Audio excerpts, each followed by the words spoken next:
নমস্কার। Olympic YouTube চ্যানেলে শ্রীকৃষ্ণ লীলার ধারাবাহিক পর্বে আপনাদের স্বাগত জানাই। আজকের পর্ব শ্রীকৃষ্ণের প্রতি ব্রহ্মার স্তব, পর্ব 5। চ্যানেলে যারা নতুন তাদের অনুরোধ জানাবো চ্যানেলটি সাবস্ক্রাইব করে শ্রীকৃষ্ণের ধারাবাহিক পর্বগুলি শ্রবণ করুন। আসুন আজকের পর্ব শুরু করি শ্রীকৃষ্ণের প্রতি ব্রহ্মার স্তব। ব্রহ্মা বললেন, হে প্রভু, মাঝে মাঝে আমি অবাক হয়ে ভাবি, কৃতজ্ঞতার বশবর্তী হয়ে কিভাবে আপনি ব্রজবাসীদের প্রেমের প্রতিদান দেবেন। আমি জানি যে আপনিই হচ্ছেন সমস্ত আশীর্বাদের পরম উৎস, কিন্তু তবুও আমি আশ্চর্য হয়ে ভাবি কিভাবে আপনি আপনার প্রতি তাদের সমস্ত সেবার প্রতিদান দেবেন। আমি ভাবি, আপনি কত কৃপালু, কত মহৎ, যে স্নেহময়ী মাতৃরূপ নিয়ে পুতনা আপনাকে হত্যা করতে এসেছিল বলে সেও আপনার মাতৃপদ লাভ করে মুক্তি লাভ করেছে। অঘাসুর, বকাসুর আদি সমস্ত অসুরেরাও মুক্তি লাভ করেছে। তাই বিস্ময়া বিভোল হয়ে আমি ভাবি, যে সমস্ত ব্রজবাসীরা তাদের শরীর, তাদের মন, তাদের প্রেম, তাদের গৃহ সব কিছু আপনার সেবায় উৎসর্গ করেছে, তাদের ঋণ আপনি কিভাবে শোধ করবেন? মহাপাপিনী, শিশুঘাতিনী সেই পুতনা আপনাকে হত্যা করতে এসেছিল। তাকে যখন আপনি মাতৃপদ দান করে নিজেকে সম্পূর্ণরূপে তার কাছে অর্পণ করেছেন, তখন এই বৃন্দাবনবাসীদের কাছে আপনি যে কত ঋণী তা তো কেউ কল্পনাই করতে পারে না। তাই আমার মনে হয়, ব্রজবাসীদের এই ভালোবাসার ঋণ শোধ করতে অক্ষম হয়ে আপনি তাদের কাছেই চিরঋণী থেকে যাবেন। হে প্রভু, আমি বুঝতে পারি যে ব্রজবাসীদের এই অপূর্ব মহিমামণ্ডিত সেবা আপনার প্রতি স্বতঃস্ফূর্তভাবে সব কিছু উৎসর্গ করতে স্বাভাবিক প্রবৃত্তির এই প্রকাশ। শাস্ত্রে বলা হয়, মায়ার প্রভাবেই জড় বিষয় এবং গৃহের প্রতি আসক্তি জন্মায়, যার ফলে বদ্ধ জীব এই জড়া জগতের বন্ধনে আবদ্ধ হয়ে পড়ে। কিন্তু যারা নিরন্তর কৃষ্ণ ভাবনার অমৃত পান করেছেন, তাদের কোনো বন্ধনেই থাকে না। কৃষ্ণ প্রেমে মগ্ন হওয়ার ফলে ব্রজবাসীরা সব রকম বন্ধন থেকে মুক্ত। যেহেতু তাদের সমস্ত আসক্তি আপনাতেই কেন্দ্রীভূত হয়েছে, তাই তাদের গৃহ মন্দিরে পরিণত হয়েছে।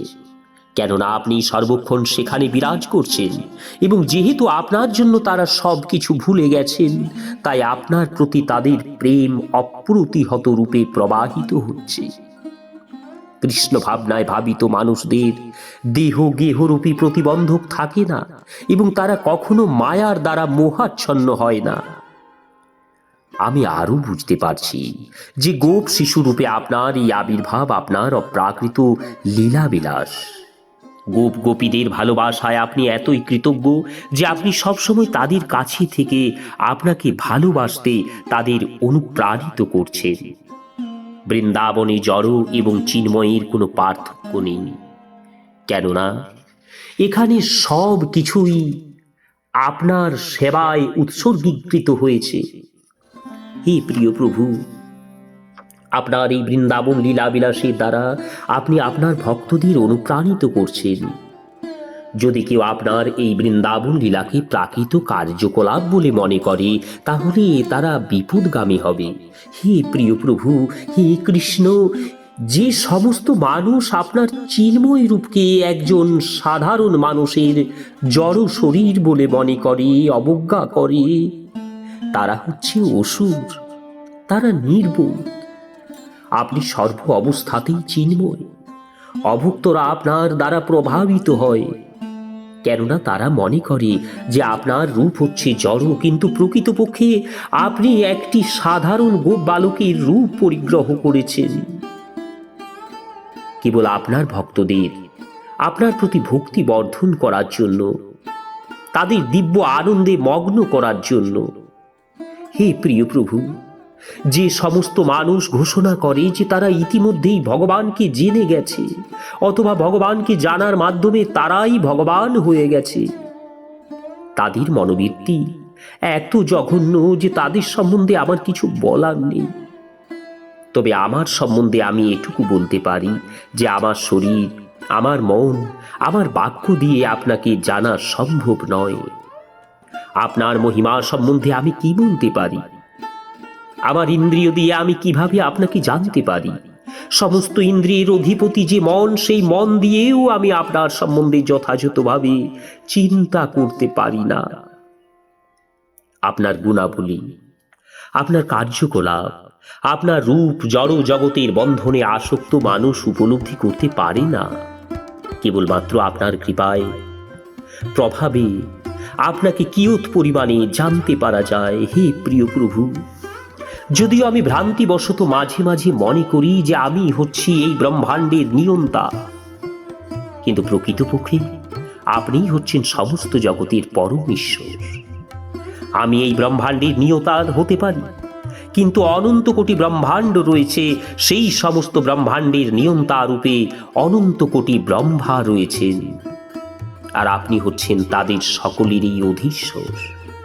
প্রতিটি জীবের হৃদয়ে পরমাত্মা রূপে বিরাজ করে আপনি আমাকে আমার অনুগত ভক্ত রূপে গ্রহণ করুন। আপনার গোপ সখা এবং গো বৎসদের সঙ্গে লীলা বিলাসে আমি যে বাধা দিয়েছি, সেই জন্য আপনি আমাকে ক্ষমা করুন। আপনি যদি অনুমতি দেন, তাহলে এখনই আমি এখান থেকে বিদায় নেব, যাতে আপনি আপনার গোপ সখা এবং গো বৎসদের সঙ্গ উপভোগ করতে পারেন। হে প্রিয় প্রভু কৃষ্ণ, আপনার এই নামের অর্থ হচ্ছে আপনি হচ্ছেন সর্বাকর্ষক। সূর্য এবং চন্দ্রের প্রতি আমাদের যে আকর্ষণ, তার কারণও আপনি। সূর্যের আকর্ষণের দ্বারা আপনি যদু বংশকে মহিমান্বিত করেছেন। চন্দ্রের আকর্ষণের দ্বারা আপনি পৃথিবী, ব্রাহ্মণ, গরু এবং সমুদ্রকে মহিমান্বিত করেছেন। আপনার পরম আকর্ষণের ফলেই কংস আদি অসুরেরা বিনষ্ট হয়। তাই আমি বুঝতে পারছি, এই সৃষ্টিতে আপনিই হচ্ছেন পরম আরাধ্য। এই জড়জগতের প্রলয় পর্যন্ত আপনি আমার বিনীত প্রণতি গ্রহণ করুন। যতক্ষণই জগতে সূর্যের কিরণ থাকবে, ততক্ষণ কৃপা করে আপনি আমার বিনীত প্রণতি গ্রহণ করুন। এইভাবে এই ব্রহ্মাণ্ডের নিয়ন্তা ব্রহ্মা পরমেশ্বর ভগবান শ্রীকৃষ্ণকে 3 বার প্রদক্ষিণ করে সশ্রদ্ধ প্রণতি জানিয়ে তার আলোয় ব্রহ্মলোকে ফিরে যাওয়ার জন্য প্রস্তুত হলেন। স্মিত হাস্যে ইঙ্গিত করে পরমেশ্বর ভগবান তাকে ফিরে যাওয়ার অনুমতি দিলেন। ব্রহ্মা চলে যাওয়ার পরেই শ্রীকৃষ্ণ গোবৎস এবং গোপ বালকদের অন্তর্ধানের পর যেভাবে ছিলেন, ঠিক সেইভাবেই লীলাবিলাস করতে লাগলেন। শ্রীকৃষ্ণ যমুনার তীরে ভোজনরত অবস্থায় তার বন্ধুদের কাছ থেকে চলে গিয়েছিলেন, এবং যদিও তিনি ঠিক 1 বছর পরে ফিরে এলেন, গোপ বালকেরা মনে করল যে 1 মুহূর্ত পরে যেন কৃষ্ণ তাদের কাছে ফিরে এলেন। এটাই হচ্ছে শ্রীকৃষ্ণের অন্তরঙ্গা শক্তি এবং লীলাবিলাসের ধরন। ভগবদ্গীতায় বলা হয়েছে, শ্রীকৃষ্ণ সকলের হৃদয়ে বিরাজ করছেন এবং তিনি স্মৃতি এবং বিস্মৃতির কারণ। প্রতিটি জীবেই পরমেশ্বর ভগবানের শক্তির দ্বারা নিয়ন্ত্রিত হয়। কখন তারা তাদের স্বরূপ বিস্তৃত হয়, আবার কখনো তাদের স্বরূপ সম্বন্ধে স্মৃতিরও উদয় হয়। এইভাবে ভগবানের দ্বারা নিয়ন্ত্রিত হয়ে তার সখারা বুঝতে পারল না যে পুরো 1 বছর তারা সেই গোচারণ ভূমিতে উপস্থিত ছিল না, এবং সেই সময় তারা ব্রহ্মার দ্বারা মোহাচ্ছন্ন ছিল। কৃষ্ণ যখন তাদের কাছে এলো, তখন সেই সমস্ত গোপ বালকেরা ভাবল যে 1 নিমেষের মধ্যেই যেন কৃষ্ণ তাদের কাছে ফিরে এসেছে। তারা মনে করল যে মধ্যাহ্নভোজন ছেড়ে যেতে কৃষ্ণের ইচ্ছা হচ্ছিল না, এবং তাই তারা হাসতে থাকল। আনন্দে উৎফুল্ল হয়ে তারা কৃষ্ণকে আহ্বান করল, প্রিয় সখা কৃষ্ণ, তুমি এত তাড়াতাড়ি ফিরে এসেছো। ঠিক আছে, এখনো আমরা আমাদের ভোজন শুরু করিনি, আমরা 1 গ্রাস খাবারও খাইনি। তাই এসো, আমরা সকলে মিলে একসঙ্গে আহার করি। কৃষ্ণ হেসে তাদের সেই নিমন্ত্রণ স্বীকার করলেন। তার সখাদের সঙ্গে বনভোজনের আনন্দ উপভোগ করতে লাগলেন। খাবার সময় কৃষ্ণ ভাবছিলেন, এই সমস্ত বালকেরা মনে করেছে যে আমি অতি অল্প সময়ের মধ্যেই ফিরে এসেছি, কিন্তু তারা জানে না যে ব্রহ্মার অলৌকিক কার্যকলাপে প্রভাবিত হয়ে 1 বছর গত হয়ে গেল। ভোজনান্তে কৃষ্ণ তার সখা এবং গোবৎস সহ ব্রজভূমিতে তাদের গৃহের দিকে যাত্রা করলেন। যেতে যেতে তারা এক বিরাট সর্পরূপী অঘাসুরের মৃতদেহটা, ব্রজবাসীরা তাকে দেখে আনন্দে উৎফুল্ল হল। কৃষ্ণ যখন ব্রজভূমিতে ফিরে এলেন তখন সমস্ত ব্রজবাসীরা তাকে দর্শন করতে ছুটে এলেন। তার মাথায় শোভা পাচ্ছিল শিখিপুচ্ছ আর বনফুলের মালা, তার গলদেশে ফুলমালা শোভা পাচ্ছিল। গোবর্ধন পর্বতের গুহা থেকে আহরণ করা নানা রকম ধাতব রং দিয়ে তার শরীর রঞ্জিত হয়েছিল। সকলের কাছেই ছিল মহিষের সিংহের বিছান, বাঁশি আর ষষ্ঠী, এবং তারা সকলেই তাদের গোবৎসদের নাম ধরে ডাকছিল। কৃষ্ণের অপূর্ব সমস্ত কার্যকলাপে তারা এতই গর্বান্বিত ছিল যে গ্রামে প্রবেশ করার সময় তারা সকলেই তার মহিমা কীর্তন করতে লাগল। বৃন্দাবনের গোপাঙ্গনারা অপূর্ব মাধুর্যমণ্ডিত কৃষ্ণকে গ্রামে প্রবেশ করতে দেখলেন। সুন্দর সুন্দর গান রচনা করে গোপ শিশুরা বর্ণনা করতে লাগলো কিভাবে বিরাট সর্পের গ্রাস থেকে তারা রক্ষা পেয়েছে এবং কিভাবে সেই সর্পটিকে কৃষ্ণ সংহার করেছে। কেউ কেউ কৃষ্ণকে যশোদানন্দন বলে বর্ণনা করল, আবার কেউ কেউ তাকে নন্দদুলাল বলে বর্ণনা করল।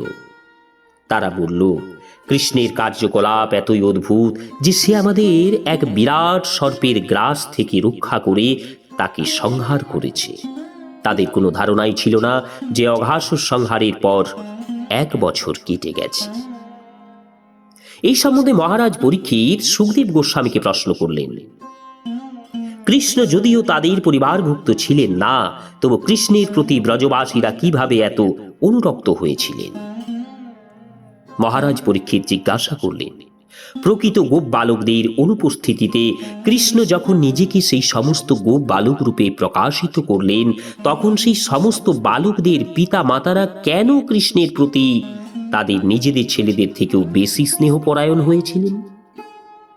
আর গাভীরাই বা কেন তাদের নিজেদের বৎস থেকে কৃষ্ণের প্রকাশ বৎসদের প্রতি এত স্নেহপরায়ণ হয়েছিল? সুখদেব গোস্বামী মহারাজ পরীক্ষিতকে বললেন, প্রতিটি জীবেই নিজের প্রতি সব চাইতে বেশি আসক্ত। পরিবার, পরিজন, বন্ধু বান্ধব, গৃহ, দেশ, সমাজ, বিত্ত, ঐশ্বর্য, যশ ইত্যাদি বহিরঙ্গা সমস্ত উপকরণগুলি গৌণ। এই সমস্ত জিনিসগুলি আত্মাকে আনন্দ দান করে বলেই তাদের প্রতি আমরা আসক্ত হই। সেই কারণেই সকলেই আত্মকেন্দ্রিক এবং সেই জন্যই তারা স্ত্রী, পুত্র, বন্ধু বান্ধবদের থেকে নিজেদের দেহ এবং আত্মার প্রতি সবচাইতে বেশি আসক্ত। যখন কেউ কোনো বিপদের সম্মুখীন হয় তখন অপরের থেকে নিজেকেই রক্ষা করতে তারা বেশি সচেষ্ট হয়। এটাই স্বাভাবিক। এর অর্থ হচ্ছে যে আমরা আমাদের আত্মাকে সবচাইতে বেশি ভালোবাসি। আত্মার পরে এই জড়দেহের প্রতিটি আমাদের সবচাইতে বেশি আসক্তি আমরা নিজেরা। যে মানুষের আত্মা সম্বন্ধে কোনো ধারণা নেই, সে তার নিজের দেহের প্রতি অত্যন্ত আসক্ত থাকে। তাদের দেহের প্রতি এইসব মানুষ এত আসক্ত থাকে যে বৃদ্ধ বয়সেও তারা কৃত্রিম উপায়ের মাধ্যমে দেহটাকে রক্ষা করবার চেষ্টা করে এবং তারা মনে করে যে তাদের বৃদ্ধ জরাগ্রস্ত শরীরটিকে রক্ষা করতে পারবে। দৈহিক বা আধ্যাত্মিক ধারণার দ্বারা প্রভাবিত হয়ে সকলেই সুখের অন্বেষণে দিনরাত কঠোর পরিশ্রম করছে। আমরা জড় বিষয়ের প্রতি আসক্ত হই কেননা তা দেহের ইন্দ্রিয়গুলিকে সুখ দান করে। দেহের প্রতি এই আসক্তির কারণ হচ্ছে আমিত্ব, এই দেহের আত্মা। তেমনি কেউ যখন আরো উন্নত হন তখন তিনি জানতে পারেন যে আত্মা আমাদের আনন্দের অনুভূতি আনে, কেননা এই আত্মা হচ্ছে শ্রীকৃষ্ণের বিভিন্ন অংশ। চরমে শ্রীকৃষ্ণই হচ্ছেন সর্ব আনন্দদায়ক এবং সর্বাকর্ষক। তিনিই হচ্ছেন সকলের পরমাত্মা। আমাদের এই সরল সত্যটি জানিয়ে দেওয়ার জন্যই শ্রীকৃষ্ণ অবতরণ করে আমাদের বলেন যে তিনি হচ্ছেন সমস্ত আকর্ষণের কেন্দ্র। শ্রীকৃষ্ণের প্রকাশ ছাড়া কোনো কিছু আকর্ষণীয় হতেই পারে না। এই জগতে যা কিছুই আমাদের আকর্ষণ করে তার কারণ হচ্ছেন শ্রীকৃষ্ণ। তাই শ্রীকৃষ্ণই হচ্ছেন সমস্ত আনন্দের উৎস। সবকিছুর এই মূল কারণ হচ্ছেন শ্রীকৃষ্ণ, এবং অতি উন্নত ভক্তরা শ্রীকৃষ্ণের সঙ্গে সম্বন্ধযুক্ত রূপে সবকিছু দর্শন করেন। শ্রী চৈতন্য চরিতামৃতে বলা হয়েছে, অতি উন্নত স্তরের ভক্ত বা মহাভাগবত স্থাবর এবং জঙ্গম সবকিছুর মধ্যেই শ্রীকৃষ্ণের দর্শন করেন। তাই এই জগতে সবকিছুই তিনি শ্রীকৃষ্ণের সঙ্গে সম্পর্কযুক্ত রূপে মেনে নেন। যে সৌভাগ্যবান মানুষ সর্বতভাবে শ্রীকৃষ্ণের শরণাগত হয়েছেন, তিনি ইতিমধ্যেই মুক্তি লাভ করেছেন। তিনি আর জড় জগতে নেই, সেই কথা ভগবত গীতাতেও প্রতিপন্ন হয়েছে। যিনি শ্রীকৃষ্ণের প্রতি ভক্তিযুক্ত সেবায় যুক্ত হয়েছেন, তিনি ব্রহ্মভূত স্তরে অধিষ্ঠিত। এই কৃষ্ণ নামটি সমস্ত পুণ্য, সমস্ত মুক্তির আধার। যিনি শ্রীকৃষ্ণের পাদপদ্মের আশ্রয় গ্রহণ করেন, তিনি এই ভবসমুদ্র পার হওয়ায় নৌকায় আরোহণ করেছেন। তার কাছে এই বিশাল ভবসমুদ্র গোষ্পদে পরিণত হয়েছে। শ্রীকৃষ্ণই হচ্ছেন সমস্ত মহাত্মাদের পরম প্রেমাস্পদ। তিনি হচ্ছেন জড় জগতের পরম আশ্রয়। যিনি কৃষ্ণ ভাবনাময় ভক্তির স্তরে উন্নীত হয়েছেন, তার কাছে বৈকুণ্ঠ বা চি জগৎ আর দূরে নেই। তিনি আর এই বিপদ সংকুল জড় জগতে বাস করছেন না। এইভাবে সুখদেব গোস্বামী মহারাজ পরীক্ষিতের কাছে কৃষ্ণ ভাবনাময় বিজ্ঞান বিশ্লেষণ করলেন। সুখদেব গোস্বামী মহারাজ পরীক্ষিতকে ব্রহ্মার স্তব শোনালেন। তার গোপ সখাদের সঙ্গে সরোবরের তীরে বনভোজন এবং তার প্রতি ব্রহ্মার স্তব সবই চিন্ময়। যারা এই লীলাবিলাস শ্রবণ করেন, তাদের সমস্ত পারমার্থিক বাসনা কামনা পূর্ণ হয়ে যায়। এইভাবে শ্রীকৃষ্ণের বাল্যলীলা বৃন্দাবনে বলরাম সহ সখাদের সঙ্গে লীলাবিলাস হয়েছিল। ওম শ্রী হরি, ওম তৎসৎ। নমস্কার, আজকের পর্ব এখানেই শেষ করছি। আগামী পর্বে ধেনুকাসুর বধ নিয়ে আসবো। চ্যানেলে যারা নতুন, তাদের অনুরোধ জানাবো চ্যানেলটি সাবস্ক্রাইব করে শ্রীকৃষ্ণ লীলার ধারাবাহিক পর্বগুলি শ্রবণ করুন। সবাই হরি কৃপায় সুস্থ এবং ভালো থাকুন। নমস্কার।